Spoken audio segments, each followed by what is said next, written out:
Olá a todos que acompanham ao Liberal.com. No último dia 7, o grupo extremista islâmico Hamas atacou 22 regiões israelenses próximas à faixa de Gaza, matando cerca de 1.000 pessoas e sequestrando mais de 100, segundo o governo de Israel. Desde então, o país governado por Bibi Netanyahu declarou guerra contra o Hamas e tem atacado diariamente a faixa de Gaza, onde mais de 2.800 pessoas já morreram. Os brasileiros que buscam sair da região enfrentam dificuldades. Egito e Israel não autorizam a saída e tampouco o corredor humanitário proposto por países como o Brasil e defendido pela ONU. No Pará, onde foi criada a segunda comunidade judaica da história do Brasil, o sentimento é de apreensão pelo que acontece em Israel. Recebemos hoje, para falar sobre a situação, o senhor Isaac Bentes, presidente do Centro Israelita do Pará. Seja muito bem-vindo, senhor Isaac. Boa tarde, Igor. Boa tarde a todos que assistem e leem o Liberal.com e o Jornal Liberal. É uma oportunidade de estar aqui. Eu não direi uma satisfação, embora particularmente o seja, mas pelas circunstâncias você deve entender que poderiam ser melhores, né? Sim. Senhor Isaac, neste momento existem paraenses da comunidade judaica em Israel? Sim. Nós tivemos de 10 anos para cá uma emigração expressiva da nossa comunidade para Israel, sobretudo de jovens casais, jovens solteiros, e que para lá foram por vários motivos e sob várias circunstâncias. Alguns para estudar, e lá seguiram sua carreira profissional, outros para iniciar a carreira profissional, outros cedendo naturalmente aos apelos espirituais que a terra de Israel tem sobre nós. Por várias razões e circunstâncias, criou-se em Israel uma expressiva comunidade judaica paraense, que, ao que eu sei, é muito unida, convive bastante e tem muita interação lá onde se encontram. O centro tem informações sobre como os membros dessa comunidade estão nesse momento de guerra no país? Algum desses membros já entrou em contato para retornar a Belém? Como que está essa situação, senhor Isaac? Sim, nós temos acompanhado, através de notícias passadas por eles a nós, a parentes que aqui residem. A situação é dramática, há muita apreensão, muito medo. Um ataque terrorista dessas proporções, que infelizmente já chegou a mais de 1.400 mortos e mais de 200 reféns, fora mais de 3.000 feridos, alguns com gravidade, o que deve infelizmente aumentar essa quantidade de pessoas falecidas. Ela gera um clima de terror, que é justamente o objetivo do ataque, e de insegurança, e tem marcas psicológicas que muitas delas demorarão muito para ser desfeitas, se é que um dia serão. Então esse é o clima. Entretanto, estão todos firmes em permanecer em Israel. Nós não temos notícia de nenhum pedido da nossa comunidade que lá reside, de pessoas que queiram neste momento retornar a Israel. Ao contrário, naturalmente você há de entender mães que pedem para os filhos voltarem, pais que pedem para os filhos retornarem, mas eles se mantêm irredutíveis e querem lá continuar, mesmo que temporariamente não admitem, não aceitam se afastar de Israel nesse momento em que, ao que eu sei, criou-se uma grande solidariedade nacional em torno da resistência a esse ataque que foi perpetrado, esse ataque terrorista que foi perpetrado em Israel. Senhor Isaac, muito se ouve falar desse conflito ao longo dos anos. Eu creio que todas as pessoas dessa e das outras gerações já ouviram falar algo. Ele sempre vem se reacendendo e já é um conflito que podemos dizer milenar. Eu gostaria de saber, e as outras pessoas também, por que esse conflito não teve ainda uma solução, um fim? Não é uma resposta simples, eu vou tentar resumir o melhor que eu posso. Em primeiro lugar, preciso distinguir a questão da Nacional Palestina deste evento recente que, como você descreveu, ocorreu no dia 7 de outubro. O Hamas é uma organização terrorista que tem um objetivo claro, que é matar o máximo possível de judeus, israelenses ou não. Está na sua carta, embora ela tenha sido revista em 2021, ele mantém o objetivo nas suas práticas. E esse massacre que foi perpetrado por eles em Israel confirma esse caráter sanguinário. Ele não se distingue em nada de ISIS, Estado Islâmico ou de Al-Qaeda. Eles têm a mesma base ideológica, religiosa, que é fundamentalista islâmica, que obviamente não reflete a maioria do povo muçulmano. Entretanto, tem um ativismo muito pesado, muito forte, de pessoas que estão dispostas a morrer para matar os outros. Esse desapego à vida contrasta com toda a nossa com toda a nossa cultura ocidental. O valor máximo para nós, e inclusive como judeus, é o valor máximo religiosamente falando. Quer dizer, um judeu, para salvar uma vida, ele pode fazer qualquer coisa, ele pode profanar os mais sagrados princípios da nossa religião. Seja o sábado, seja comer carne de porco, seja o que você imaginar que é proibido, o judeu pode fazer para salvar a vida dele ou de outra pessoa. Entretanto, esses grupos fundamentalistas islâmicos não têm essa visão. E eles perpetraram esse ataque bárbaro, que além de matar, estupraram, sequestraram, humilharam. Foi algo indescritível. Então, essa é uma questão que hoje se coloca claramente à parte da solução para a questão palestina. Já se aceitou há muito tempo, acho que como um consenso na comunidade judaica internacional e em Israel, a necessidade do estabelecimento de um lar nacional palestino, 2 estados lado a lado, convivendo pacificamente. Entretanto, até hoje não houve aceitação das várias propostas que foram feitas à autoridade palestina para este fim. A última delas em 2008, as 2 mais recentes, 2000 e 2008.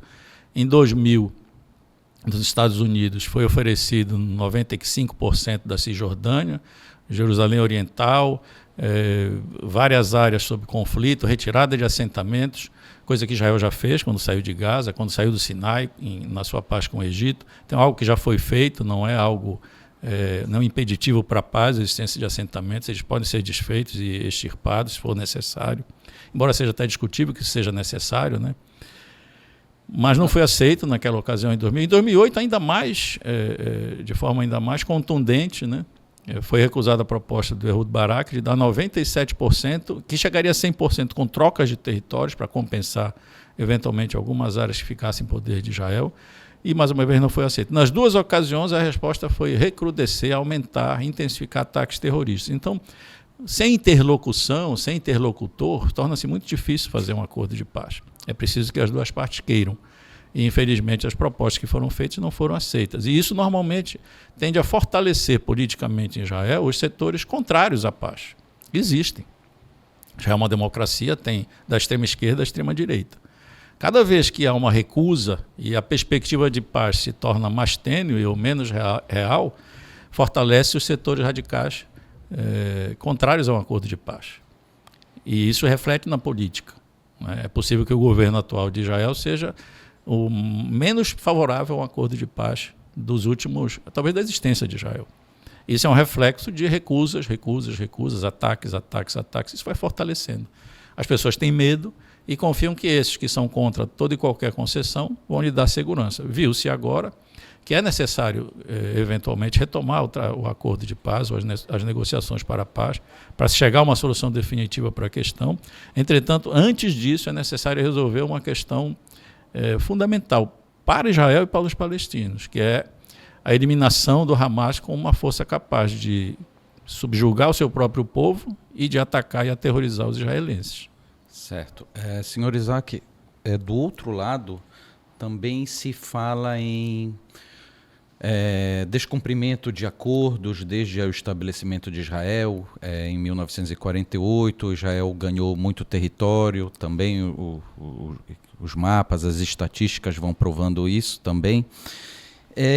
Eu gostaria de perguntar o que a comunidade brasileira acha da política do Benjamin Netanyahu. Muito se fala em instabilidade política naquela região, um outro grupo político, essa própria cisão dentro da comunidade hebraica a respeito da conduta.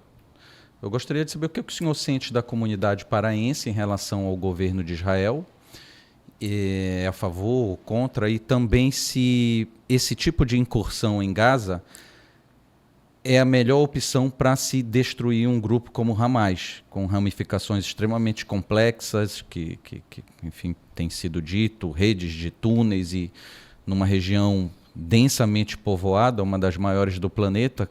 Como que se acaba com um grupo terrorista como o Hamas? Bom, começando pelo começo, pelo princípio.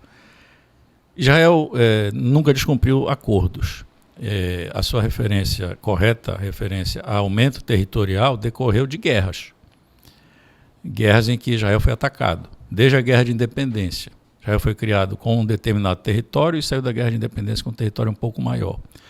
Aumentou expressivamente o território de Israel na Guerra de 1967. quando ele realmente conquistou bastante território, multiplicou... A dos 6 dias. A Guerra dos 6 Dias, exatamente. Realmente multiplicou o seu território e já devolveu parte desse território, quando fez o acordo com o Egito, devolveu todo o deserto do Sinai. Inclusive, era uma área, talvez a única de Israel, rica em petróleo, e ele devolveu. Devolveu com resorts numa estância turística que ficava no Golfo de Aqaba, devolveu. E tudo isso pela paz. Israel nunca pretendeu manter território, ele sempre teve a doutrina de trocar território por paz. Território que ele conquistou em guerras de defesa. Em relação à sua indagação sobre a ponderação de que talvez não seja o ideal atacar Gaza neste momento para retirar um grupo terrorista como o Hamas, infelizmente essa foi a escolha que Hamas fez. Ele venceu uma eleição parlamentar palestina em 2006. Naquela época ele tinha uma característica de grupo terrorista, mas também de assistencialismo social. Sim. Ele surgiu como um grupo assistencialista, suprindo necessidades dos palestinos, que a autoridade palestina, que é tida, não por mim, por vários organismos internacionais, como corrupta e ineficiente. É verdade que o Hamas ele foi financiado por Israel? Não. A maior parte da sua história, o Hamas foi financiado por países como o Catar e o Irã. Durante a questão com Arafat, os acordos de paz de Oslo? Não, o que Israel, pelo que eu sei, admitiu foi repasse de valores para a faixa de Gaza, para a reconstrução, por razões humanitárias, valores esses repassados pelo Catar, sobretudo pelo Catar, pela União Europeia, por vários países. Infelizmente, verificou-se depois que muitos desses valores foram desviados. O que nós deveríamos ter hoje lá, rede de água funcionando com eficiência, não existe. Há várias matérias jornalísticas mostrando que tanto água como eletricidade são dominados pelo Hamas, mantidos em níveis baixos, e há cobranças extorsivas dos palestinos que pretendem utilizar esses serviços. Então eles mantêm obrigatoriamente um serviço ineficiente para cobrar mais alto por ele. As maiores mansões de Gaza são de empresários que fornecem água e eletricidade aos palestinos. Quer dizer, então é todo um regime totalitário, fanático, genocida, homofóbico, misógino, não reconhece direitos das mulheres, dos homossexuais, dos dissidentes intelectualmente, das outras religiões. Todos são obrigados a seguir a lei do Corão, a Sharia, que mantém, infelizmente, a sua população, uma população grande, mais de 2 milhões de pessoas, sob um jugo desse domínio despótico. Então você me pergunta, eu não sou especialista militar, como entrar numa região como essa e eliminar o Hamas? Existe uma alternativa? A alternativa, infelizmente, ela é militar. Não há como negociar com um grupo, e eu li até um artigo de um psicanalista do Rio Grande do Sul que escreveu: o psicopata ele não tem a mesma noção de realidade que as pessoas que têm um funcionamento intelectual regular. Ele vive num mundo paralelo. Então não há como negociar com os psicopatas.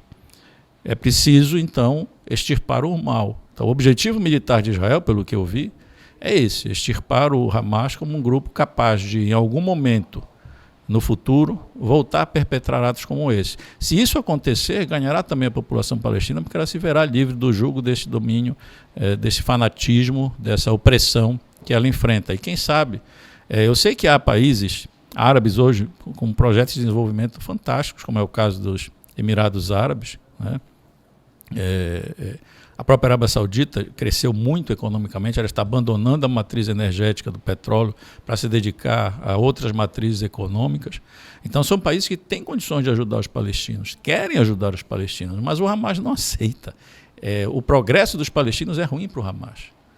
Ele precisa mantê-los no obscurantismo, na idade das trevas, em circunstâncias medievais. Não interessa ao Hamas.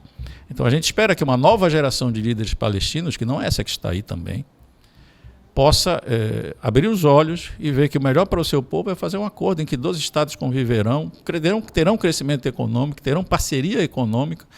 A parceria econômica de Israel com os Emirados Árabes cresceu em valores absurdos, com um acordo de paz que tem pouco mais de um ano. O turismo, mais de 1 milhão de israelenses já visitou os Emirados Árabes, né?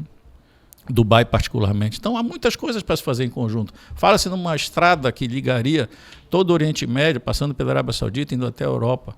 Quer dizer, são projetos que podem ser viáveis desde que haja paz. E existe um parceiro para a paz pronto para assiná-la, que é o Estado de Israel. Do outro lado, infelizmente, até aqui não há. E certamente, com a existência do Hamas, isso não é possível.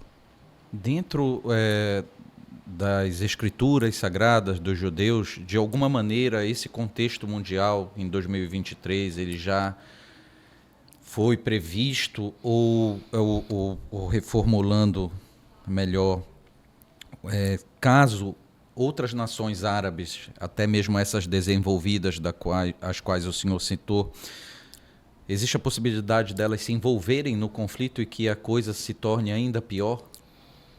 Irã, a Arábia Saudita, Entendi. Rússia, China, nós já estamos com os ânimos exaltados dessa guerra Rússia e Ucrânia e agora mais esse conflito. Quais são as perspectivas de acordo com a visão hebraica? Bom, nos nossos textos sagrados há uma previsão de uma era messiânica, que seria uma era em que todos os homens viverão em paz. E nós aguardamos que essa era chegue. Não haverá mais guerra, né? As armas de ferro serão transformadas em arados, né? Os homens conviverão, os animais conviverão, e não haverá mais morte nem sofrimento. Espera-se que esse dia chegue o mais breve possível. No que tange à atual realidade, não creio que outros países árabes se envolvam, pelo menos não formalmente. A Síria tem os seus problemas internos. Vamos pegar aí os vizinhos de Israel, né? A Síria tem os seus problemas internos, não tem hoje capacidade militar de atacar Israel. O Líbano, como país, não tem essa intenção, nem essa capacidade, entretanto, funciona lá dentro um enclave terrorista, islâmico, fanático, radical, que é, inclusive, de uma minoria no Islã, que são os xiitas do Hezbollah. Esses podem, eventualmente, tentar se aproveitar da situação e atacar Israel. Essa é uma possibilidade. O Irã também é uma possibilidade, mas o Irã, vamos observar, não é um país árabe. Ele é um país muçulmano e as pessoas, talvez historicamente, não se deem conta, os árabes foram um povo colonialista.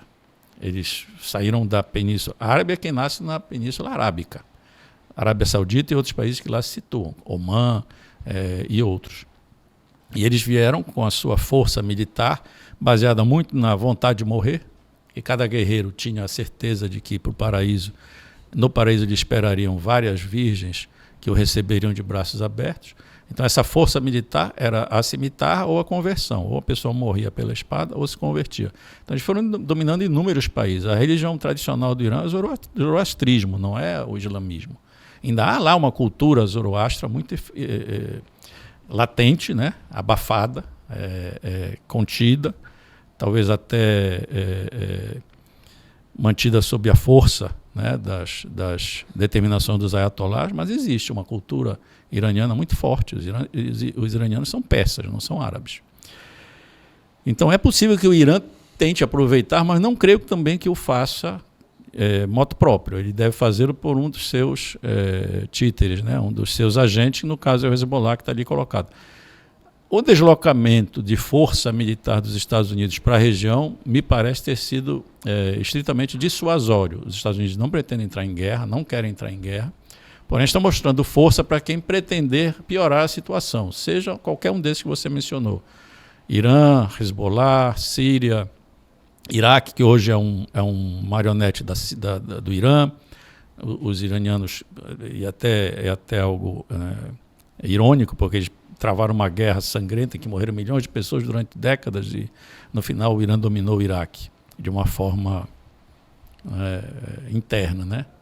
Solapando as suas instituições, como eles costumam fazer, assim fazem no Líbano também. Então, não creio que com essa demonstração de força dos Estados Unidos, qualquer outro país ou entidade se envolva a fundo no conflito, que por si só já é dramático. Os outros países, a Arábia Saudita, não creio. Os países do Golfo, não creio. Marrocos, a Argélia, muito longe, não tem capacidade militar. Então, se torna assim muito limitado o número de países que poderiam intervir nesse momento. O que não me parece realista supor que isso venha a acontecer. Certo. Para fecharmos, quando Israel é atacado, é como se o Ocidente fosse atacado também? Depende das circunstâncias. Neste caso, em que houve um ataque terrorista de fanáticos cujo lema é subjugar todos aqueles que não seguem o seu ideário, que é um ideário para nós absolutamente inviável de ser seguido, me parece que há uma guerra, sim, entre a humanidade e um grupo terrorista islâmico fanático, que é o Hamas. E Israel está na linha de frente desta guerra. Ele terá que empreender esforços muito grandes para derrotar o Hamas, pelos fatos que você mencionou. Ele deliberadamente se situa numa área de difícil combate. Quer dizer, a guerra ela não é desprovida de leis, mas as leis de guerra não têm o alcance que nós imaginamos. Das demais leis civis, penais, tributárias, elas são leis muito restritas para autorizar a matança. Infelizmente, a realidade é essa. The laws of war, the laws of armed engagement, ou alguns chamam só laws of war, que se baseia em costumes, Convenção de Haia, que é a que regula o que pode ser atacado, quem são as pessoas que podem ser alvo de ataques, quais são os locais que podem ser alvo de ataque, e a Convenção de Genebra, que regula a questão dos civis, prisioneiros de guerra, são todos aqueles que são não combatentes. Então, o conjunto desses, que são as leis de guerra, você pode imaginar que é algo que vai impedir a morte. Infelizmente, não é assim. Essas leis de guerra elas servem para limitar ao máximo o número de mortes. Entretanto, é preciso observar, quanto mais difíceis as condições de combate, mais mortes haverá. A determinação da dificuldade das condições de combate é dada por um dos inimigos. No caso, o Hamas dificulta as condições de combate, pelos motivos que você mencionou. Túneis. Houve um depoimento de um repórter de uma estação de televisão brasileira que, até sendo entrevistado ao vivo, surpreendeu o entrevistador, o apresentador, que ele foi correspondente lá, em Israel e na faixa de Gaza.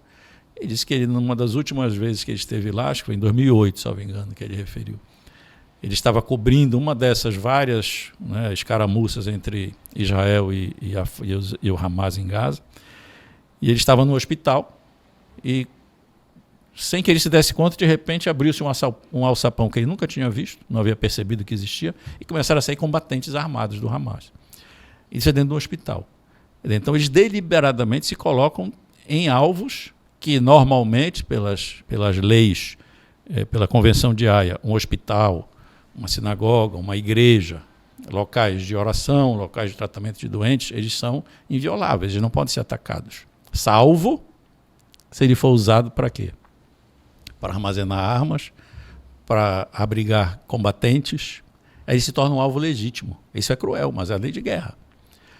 Quando você utiliza uma sinagoga, uma igreja, um hospital como abrigo de soldados ou de armas, ele se torna um alvo legítimo. As pessoas que estão lá não sabem disso. A própria imprensa parece que não sabe disso. Mas é um alvo legítimo. Assim como um alvo legítimo, um civil que tome arma e atira. É um combatente irregular. Ele entra na batalha. Enquanto ele estiver nessa condição, ele é um alvo legítimo. Então são condições muito cruéis, muito difíceis. E a proporcionalidade, ela não deriva de uma equivalência entre o número de mortes de um lado ou de outro. Ela não deriva da equivalência entre a crueldade de um lado e de outro. Ela não é auto de vingança. A proporcionalidade é a definição de uma prospecção do que você tem que fazer para alcançar um objetivo militar legítimo. O objetivo militar que Israel estabeleceu foi eliminar o Hamas. Não quer dizer matar todos os membros do Hamas. Pode ser prender alguns deles, se eles se renderem. mas eliminar o Hamas como um grupo capaz de fazer algum dia novamente o que ele fez com a população israelense. Israel não vai aceitar menos do que isso, porque a população israelense não vai aceitar menos do que isso. Não vai aceitar uma ameaça permanente ao seu lado, que possa, daqui a 5 anos, daqui a 10 anos, daqui a um mês, daqui sabe lá quanto tempo, voltar a fazer um ataque dessa natureza. Porque eles têm disposição para isso, eles têm vontade e têm meios que a gente viu para fazer isso. Então, se Israel não eliminar esse grupo e os seus meios, ele não vai se contentar. Seu objetivo militar é esse. Estabelecido esse objetivo militar, Israel vai procurar estabelecer o máximo possível de contenção na proporcionalidade. Quer dizer, o que ele precisa fazer para alcançar esse objetivo? O que vai dificultar essa proporcionalidade? Você já deve ter imaginado. As condições que o Hamas estabelece para o combate. Ele se esconde embaixo de túneis que passam por baixo de mesquitas, de hospitais, por causa de casas de civis. Ele se esconde atrás da população. Eles obrigam a população a permanecer onde ela está. O deslocamento de população durante a época de guerra ela é permitida. O deslocamento é permitido, desde que seja para salvar vidas. Então você vai sair temporariamente daqui porque nós vamos atacar. É até algo que vai contra a tática de guerra, você anunciar o que você vai fazer. Mas para salvar vidas, Israel fez. Olha, nós vamos atacar o norte, saiam daí. O máximo de pessoas procurou sair, muitos saíram. Diminui o número de mortes. Mas não dá para fazer isso de forma efetiva quando o Hamas do outro lado faz justo o contrário. Porque para eles, eu repito, quanto mais mortes, melhor. Melhor para a sua causa, melhor para a sua doutrina, melhor para a sua propaganda. Infelizmente, a realidade crua é essa. Então, Israel não estaria fazendo justamente o que o Hamas quer ao bombardear e assim matar milhares de civis? Sob o ponto de vista de propaganda, o Hamas vai se utilizar de qualquer modo, de qualquer ação de Israel. A questão é que a reação de Israel tem que ser efetiva. Pois, do outro lado, existe um argumento de que está em curso uma política de genocídio. Não, o genocídio é o ataque deliberado para assassinar o máximo possível de pessoas, de civis. Esse é o genocídio. Não é o que Israel está fazendo, ao contrário. Medidas que eu já mencionei que você falou, o deslocamento de pessoas, pedindo para saírem das regiões, evitando ao máximo atingir alvos civis, a menos que eles sejam alvos legítimos. Israel usa um sistema de enviar avisos para as pessoas que serão atingidas por suas bombas. Tem inclusive uma bomba que é uma bomba aviso, que ela vai sem explosivo, bate no prédio e as pessoas já sabem que tem que sair.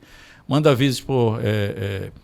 Israel hackeou o sistema de televisão de Gaza para dizer para as pessoas que não estavam sendo avisadas para saírem, que eles iriam atacar. Então, o genocídio pressupõe um objetivo deliberado de matar civis. Não é o que se está fazendo, ao contrário.